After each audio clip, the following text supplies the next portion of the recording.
तर नमस्कार, माझे नाव पार्थ सचिन माने. इयत्ता चौथी. मी आज तुम्हाला प्रजासत्ताक दिनानिमित्त काही दोन शब्द सांगणार आहे. ते तुम्ही शांत चित्ताने ऐकून घ्यावी ही माझी विनंती. आज आपण 76वा प्रजासत्ताक दिनानिमित्त ते सर्व जमले आहोत. प्रजासत्ताक दिवस हा दिवस प्रत्येक भारतीयांसाठी फार महत्त्वाचा आहे. त्यापैकी एक म्हणजे प्रजासत्ताक दिन.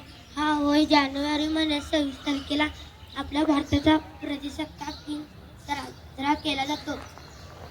आपला भारत 1947 रोजी स्वातंत्र्य झाला, पण त्यांची लोकशाही राज्यघटना 26 जानेवारी 1949 साली अंमलात आली. म्हणून हा दिवस प्रजासत्ताक दिन म्हणून मानला जातो.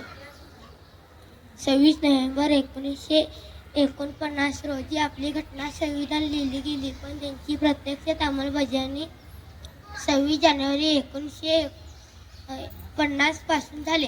आमचा भारत एक मोठे लोकशाही राज्य आहे. हे म्हणजे लोकांसाठी चाललेले राज्य. हा अधिकार भारताच्या घटनेनुसार 26 जानेवारी 1949 साली मिळाला. त्या दिवसापासून प्रजासत्ताक सुरू झाली.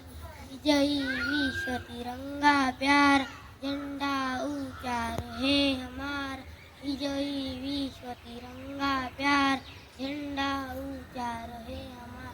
एवढे बोलून मी माझी भाषा संपवतो. जय जय.